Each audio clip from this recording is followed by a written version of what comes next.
Oi, pessoal! Vamos falar nesta aula sobre o sistema de arquivos FAT. Bom, esse sistema ele foi implementado no final da década de 70 e era o principal sistema do DOS e de versões antigas do Windows. Esse sistema, FAT, ele possui diferentes versões. A discussão desta aula vai ser da versão 32, que é o FAT 32, que a gente vai ver por que esse nome depois também. Mas a ideia básica do FAT é a mesma para todas as versões. Bom, e por que a gente está falando de um sistema tão antigo como o FAT, o sistema lá da década de 70? Porque é um sistema muito simples de implementar. E a sua simplicidade leva o sistema FAT a ser utilizado até hoje. Até hoje, tem sistemas que utilizam o FAT. Aí vocês podem ver alguns exemplos do uso do FAT nos dias de hoje, como, por exemplo, o DCF, que é um padrão de armazenamento para câmeras digitais. Esse padrão de armazenamento ele é baseado no FAT. Sistemas embarcados também podem utilizar o FAT, como, por exemplo, o Arduino, o SP8266, o SP32. Todos eles têm bibliotecas para uso do FAT. Por quê? Porque o FAT é um sistema muito simples de ser implementado. Então, dispositivos mais simples, como câmera, sistemas embarcados em geral, se beneficiam da simplicidade do FAT.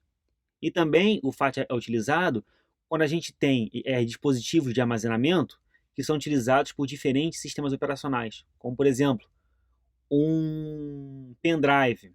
Às vezes faz sentido a gente formatar esse pendrive em FAT para poder usar no Linux, no Mac, no Windows, em outros sistemas operacionais. Então, o FAT ele ainda é utilizado devido à sua simplicidade. E vamos ver então alguns detalhes do sistema FAT para poder entender de onde vem essa simplicidade. Bom, vamos começar pela estrutura de indexação, ou seja, aquela estrutura que faz o mapeamento de número de arquivo para bloco do disco. Então, essa estrutura de indexação é que dá o nome ao sistema de arquivo, é a estrutura FAT, é uma tabela de alocação de arquivos, que é representada pela sigla FAT. E como que é essa estrutura? Os blocos do arquivo são descritos por uma lista encadeada. Vamos ver então como ela se apresenta. Bom, o sistema de arquivos FAT ele considera que o disco é dividido em blocos.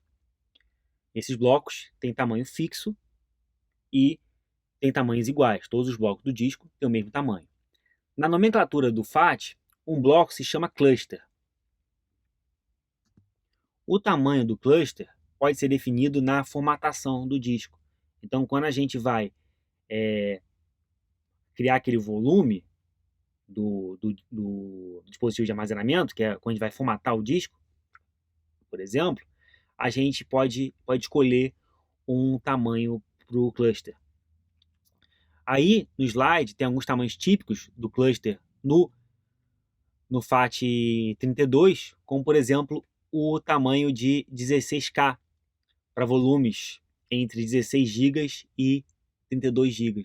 Então, um tamanho típico para volumes entre 16 GB e 32 GB é 16K de cluster. Então, esse é o tamanho fixo que o disco vai ser dividido em clusters desse tamanho. Bom, então, o cluster é o menor pedaço que é ocupado no disco.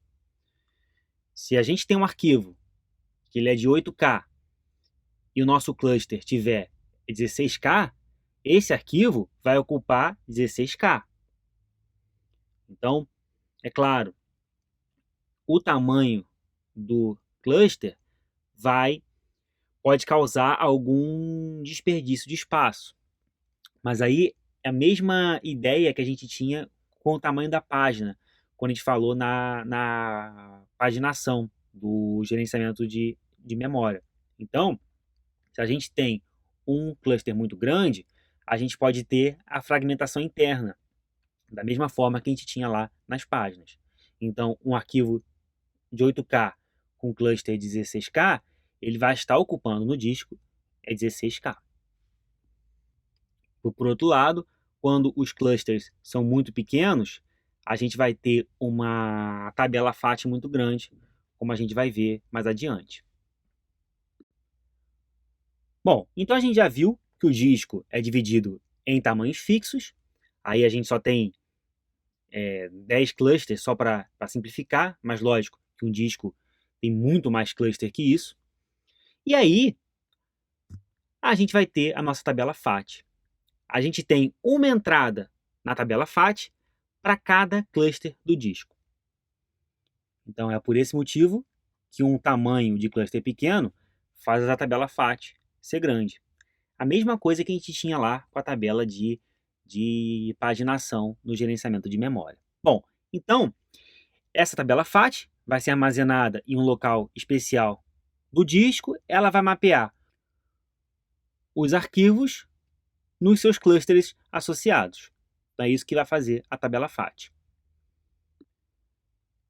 Cada posição na tabela vai informar o que tem no disco no cluster associado a essa posição. Por exemplo, a posição 5, ela vai descrever o conteúdo do cluster 5 do disco. Então, essa é a ideia da tabela FAT. E como que os arquivos são representados? Bom, primeiramente, cada entrada dessa tabela no FAT32 tem 32 bits. Se fosse no FAT16, teria 16 bits. Se fosse no FAT12, teria 12 bits. Se fosse no FAT original, são 8 bits. É daí que vem o nome das versões do FAT. Bom, então, no nosso caso aqui, é uma entrada de 32 bits, mas isso não vai fazer muita diferença para a nossa discussão.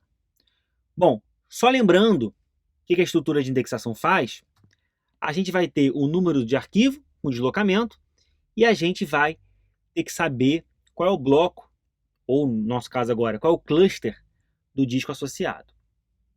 Bom, e aí, esse número, o que é esse número? O que é um número de arquivo na tabela FAT? Vai ser o número do seu primeiro cluster no disco. Então, a gente tem um arquivo aqui, o primeiro cluster dele é o cluster 2. Então, o número de arquivo vai ser o 2.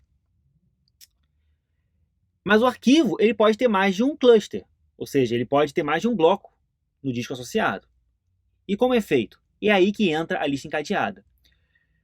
O primeiro bloco do arquivo, na tabela FAT, vai ter um ponteiro para o segundo bloco do arquivo. Então, esse arquivo número 2, quando eu fizer o mapeamento de nome de arquivo para número de arquivo, eu vou receber o arquivo 2, por exemplo, o número de arquivo 2, e agora eu vou usar a tabela FAT para identificar onde que esse arquivo 2 está no disco. Aí eu vou na tabela FAT na posição número 2. Por quê? O número do arquivo está associado à posição do primeiro bloco dele. Então, o número de arquivo 2, eu vou lá no primeiro bloco, acesso esse primeiro bloco, eu sei que esse primeiro bloco está no cluster 2 do disco, e agora para saber qual é o seu segundo bloco, eu sigo esse ponteiro da minha lista encadeada. E aí, eu vou seguir o ponteiro e vou saber que o segundo bloco do meu arquivo está no cluster número 4. É assim que funciona a descrição dos blocos de um arquivo na tabela FAT. E aí, se esse arquivo ele tiver um terceiro bloco, vai ter um outro ponteiro na tabela FAT para indicar a posição desse terceiro bloco, que aí, no caso, é o cluster 8. E assim sucessivamente. O último bloco do arquivo vai ter uma indicação que aquele ali é o último bloco. A gente não vai ter nenhum ponteiro para nenhuma outra posição. Então, esse é o exemplo do arquivo 2. Vamos ver um outro exemplo do arquivo 5. Esse arquivo, número 5, o primeiro bloco dele é esse que está indicado no cluster 5 e na entrada 5 da tabela FAT. O segundo bloco é o 6, o terceiro bloco é o 7. Vocês podem ver aí que esse arquivo é um arquivo que está contíguo no disco. Já o arquivo 2, do nosso exemplo anterior, não. Ele estava espalhado pelo disco. E aí a gente tem um outro exemplo, o arquivo 9. Ele começa lá no bloco 9 e termina no 1. Então é assim que funciona. É uma lista encadeada dentro de uma tabela. Cada entrada daquele arquivo vai apontar para a posição do próximo bloco. E aí, para cada entrada na tabela, tem um cluster associado. Então, se o arquivo ele tem um bloco na entrada 1, isso quer dizer que esse bloco está no cluster número 1 do disco. Então, uma forma de mapear o arquivo da tabela FAT para os clusters do disco. A gente pode ver aí que os arquivos nem sempre são contíguos. Eles podem estar espalhados pelo disco, pelo mesmo motivo da paginação, que os arquivos são criados e são removidos de forma dinâmica, e dessa forma, nem sempre é possível que eles sejam contíguos no disco. Então, a gente pode ver que esses arquivos estão espalhados pelo disco. O único arquivo que é contíguo é o arquivo número 5. Bom, um outro elemento é o gerenciamento do espaço livre, que a gente chamou de mapa de espaço livre. No FAT, não existe uma estrutura associada a espaço livre. Como que é feito no FAT? As entradas que são livres possuem o valor 0. E aí, quando o sistema de arquivos precisa de um novo cluster, precisa de um novo bloco, ele vai varrer a tabela FAT para encontrar as entradas livres, para encontrar algum cluster livre para ele poder escrever algum bloco de algum determinado arquivo. Então, quando ele vai, por exemplo, escrever um novo arquivo, ele varre aquela tabela FAT para tentar encontrar entradas com valor 0 para poder escrever esse arquivo. As heurísticas de localidade do FAT geralmente são muito simples. Como, por exemplo, a gente pode empregar a heurística de Next Fit. Como funciona essa heurística? A gente vai alocar o primeiro bloco a partir da última entrada do arquivo. Então, a gente tem um arquivo, ele está lá na tabela FAT. A partir da última entrada dele, se a gente quiser adicionar mais blocos a esse arquivo, a gente vai procurar a próxima entrada vazia a partir daquela última entrada. Vamos ver um exemplo. Bom, a gente tem esse arquivo verde aí, que é o arquivo 1, número 1. O primeiro bloco desse arquivo é o bloco 1, é o cluster 1. E o segundo bloco é o cluster 2. Aqui a gente não está mostrando os ponteiros da lista encadeada só para facilitar. Bom, vamos supor que esse arquivo ele precise de mais 2 blocos. Se a gente for empregar a heurística de Next Fit, a gente vai alocar o cluster 3 e o cluster 8 para pegar esses 2 blocos. Então, a gente vai ter algo desse tipo aqui. A gente dá para ver que essa heurística bem simples, ela causou fragmentação do arquivo, porque eu tenho uma parte do arquivo lá nos clusters 1, 2 e 3 e uma outra parte lá no cluster 8. Talvez uma alocação melhor seja colocar os 2 novos clusters lá embaixo, que aí uma parte fica lá em cima no disco, uma parte fica lá embaixo. É uma outra possível alocação, poderia ser a gente usar lá os clusters 0 e 3, que aí o arquivo ele ficava todo contíguo lá no disco. Então a gente poderia ter essa alocação, mas o Next Fit ele não faz essa alocação porque ele é muito simples. Ele não se preocupa com a localidade do disco. Ou ele se preocupa muito pouco, né? Ele vai, a partir do último cluster, ele vai procurando quais estão livres. E aí, isso evidencia que heurísticas de localidade muito simples podem fragmentar o arquivo. E se o arquivo está muito fragmentado, eu posso ter problemas no acesso. Eu posso ter um alto tempo de acesso. Por que um alto tempo de acesso? Porque eu posso estar acionando vários componentes mecânicos para poder acessar o arquivo numa região do disco e depois acessar o arquivo numa outra região do disco. O FAT sofre desse problema, porque, como é um sistema de arquivos muito simples, ele acaba tendo que empregar heurísticas de localidade também muito simples. E aí o arquivo pode ficar fragmentado no disco. Uma solução para isso é desfragmentar o disco periodicamente. Para desfragmentar, o sistema operacional ele vai fornecer ferramentas de desfragmentação do disco. Então, por exemplo, se a gente tem essa alocação à esquerda de arquivos, do arquivo verde e do arquivo azul, a ferramenta de desfragmentação pode arrumar esses arquivos no disco para eles ficarem sequenciais lá no disco. A desfragmentação não pode ser executada a cada nova alocação porque ela é muito custosa, porque ela exige leitura e escrita de disco. Então, a cada nova alocação, a gente não pode rearrumar o disco. Isso é muito custoso. Então, o recomendado para esse tipo de sistema de arquivo muito simples é você, periodicamente, você usar essa ferramenta do disco de desfragmentação. Bom, então, como a gente já discutiu, o FAT tem suas limitações, como a localidade pobre, que vai resultar em arquivos fragmentados e pode levar a um alto tempo de acesso ao disco. E algo também do FAT é o que o acesso aleatório pode ser lento. O que é o acesso aleatório? É quando eu quero acessar um bloco específico do arquivo. Eu não quero acessar o arquivo de forma sequencial. Eu primeiro acesso o bloco 0, depois o bloco 1 dele, depois o bloco 2, 3, 4, 5 e assim sucessivamente. O acesso aleatório é, eu quero acessar um bloco específico do disco. Como que acontece no FAT? Vamos supor aí que a gente tenha o arquivo número 2. Esse arquivo número 2 tem 4 blocos. O primeiro bloco, claro, é o bloco 2, ou o cluster 2.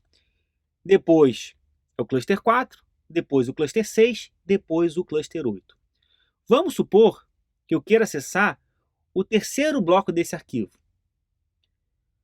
O que eu vou ter que fazer? Eu vou ter que primeiro ir na entrada número 2, para depois pegar um ponteiro para ir para a entrada 4 da FAT, para depois ir para a entrada 6 da tabela FAT, que é o terceiro bloco do arquivo que eu quero ler. Então, eu tenho dificuldade para acessar um bloco específico. Por quê? Para acessar um determinado bloco, eu tenho que andar pela lista encadeada até chegar nesse bloco. Então, o FAT ele é ruim para acesso aleatório. Em arquivos grandes, isso pode ser bem grave.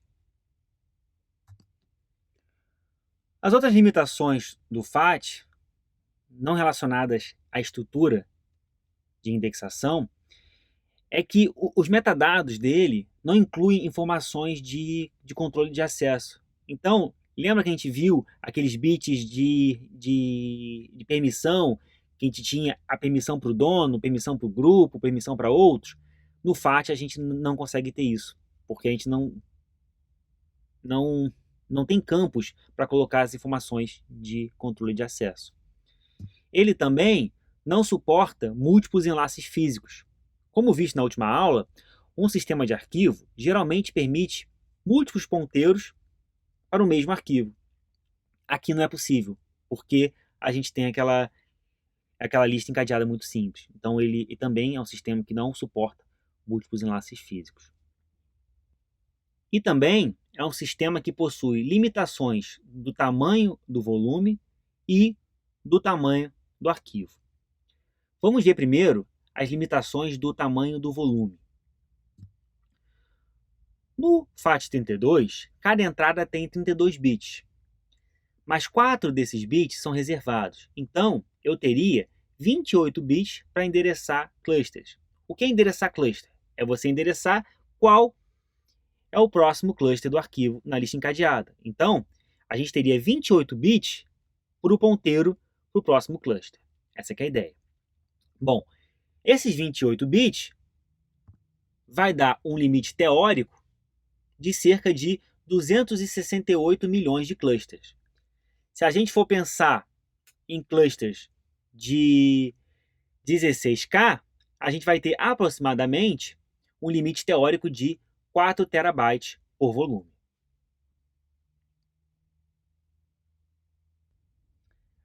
Apesar desse limite teórico, muitos sistemas operacionais limitam o volume em 32 GB. Essa limitação ela ocorre por diferentes motivos, seja motivos técnicos, né? Se a gente tem volumes muito grandes no FAT, a fragmentação pode ficar muito grande também, e o sistema pode não funcionar direito. E também, alguns sistemas eles podem limitar para forçar o uso de sistemas de arquivos mais eficientes. Então, a partir daquele tamanho de volume, é recomendado que se use outros sistemas de arquivo. Então, alguns sistemas operacionais já limitam o tamanho máximo do volume do FAT. Então, essas são as limitações do volume no caso do FAT. O FAT também tem limitações do tamanho do arquivo. Por quê? Um dos campos lá dos metadados é o tamanho do arquivo. Qual o tamanho daquele arquivo no disco. E esse tamanho, ele é um número de 32 bits. Então, sendo um número de 32 bits, um número inteiro de 32 bits, isso vai acabar limitando o tamanho do arquivo em aproximadamente 4 GB. Então, no FAT com 32 bits, a gente tem essa limitação também por causa dos metadados. Não necessariamente por causa da estrutura de indexação, mas por causa da limitação dos metadados.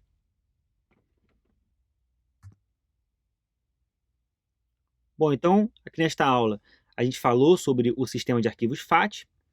Ele é simples e, por ser simples, ele ainda tem muitas aplicações que usam esse sistema de arquivos. Entretanto, limitações severas dele impedem seu uso em sistemas mais complexos.